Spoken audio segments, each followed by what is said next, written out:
guys, Shawnacy here with the Eastern Iowa Arts Academy. Markmaking is just making repeated patterns over and over again.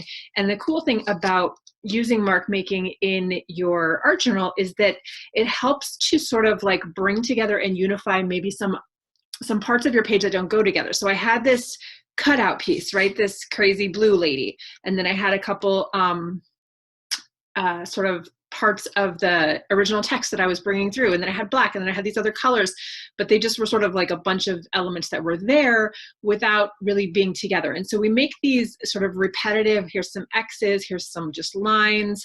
On this page we had these sort of like little half circles over here, and then these gold, I don't know if you can see this very well, these gold lines also that can sort of overlap through various elements of your paper and give it a little bit more cohesiveness. Here on this page we have these sort of seashell-y shapes. Over here we have these sort of squiggly lines, right? Here I'm sort of practicing some lines that I want to do some marks. These are sort of like little arrows, other different colored slashy lines.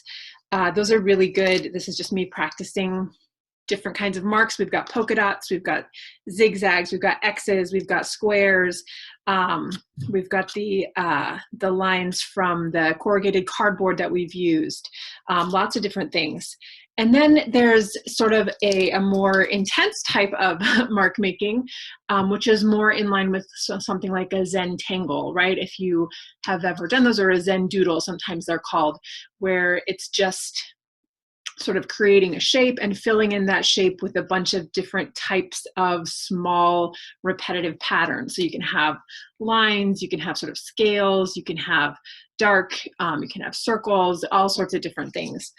So there's that one. There's also one like this. I kind of tend to do these a lot. These are very swirly, cool kind of lines. So mark making is just, it's a very repetitive, very interesting way to add to a piece. This page has, you know, these sort of black lines. These were just with a paintbrush that I did. I've been working on this page that we started out doing our layers, and I've added, get sort of a shine on this, but sort of like these little raindrops, teardrops that are coming to sort of bring together all the pieces here that might be otherwise very sort of, they're just different pieces put on this page, but we can bring them together by overlapping these, this repetitive pattern of these raindrops, teardrops, covering over both of the cutout elements and then our different paints there. One thing you can do is create sort of a sampler, right? So I just took a plain white page and did a bunch of different colors on it, and inside each of the colors I did a different type of Zen tangle or a different type of design, like a little sample of it. So if I'm like needing a pattern and I can't think of one, I can maybe look over here and go, oh, that's a good pattern, I could try this one. Another thing you might do might be something like this, which is very fun.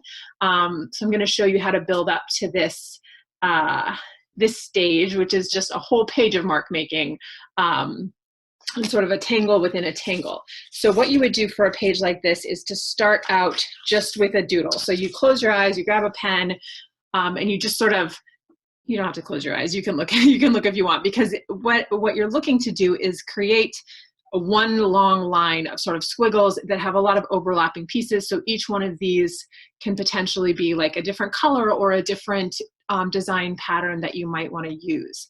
And then you're going to fill them in, each one individually, like I've done on this page. And then as you're filling them in, or after your paint dries, you can sort of add different textures, different patterns to each of the individual colors. This one hasn't quite been finished yet. But if you look at it, and what I love about these types of things, something like, you know, something like this, when you're looking at this, it just looks like a bunch of squiggles. But if you look at it carefully, you might start to see like a face or a shape or an animal or something sort of pop out at you. So over here, I see like there's this guy and he's got his big nose and his big old mouth open up.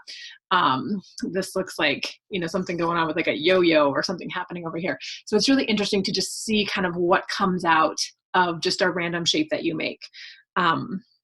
So your prompt today is to work on mark making. Maybe you want to work in a page that you've already been using and you want to add some elements of mark making to tie things together. That's great. Maybe you want to just practice doing a Zentangle.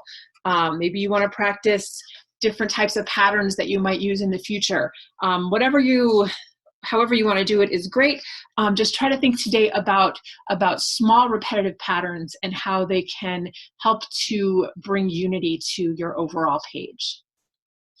All right, you guys, so I'm excited to see what patterns you use, what you come up with. I'm gonna look for a couple other patterns that I have. I'm gonna show them to you in just a minute. All right, here's a couple more examples. Some very, more intricate ones that I've been working on. Here's a colorful one. It's not finished yet, but I've got a lot of those colors going, and we've got some of our designs in there. Here's sort of a tangle design that I used for a blackout poem page. Here's kind of a crazy design. It got a little bit of a wet spot in it right here, but happy accidents, they happen. And here's another one of those swirly ones that are so much fun. So find some patterns that you're interested in, practice them, and then maybe start trying them out on your other pages that you've been doing, and let us see how it works. All right, you guys have a great day today.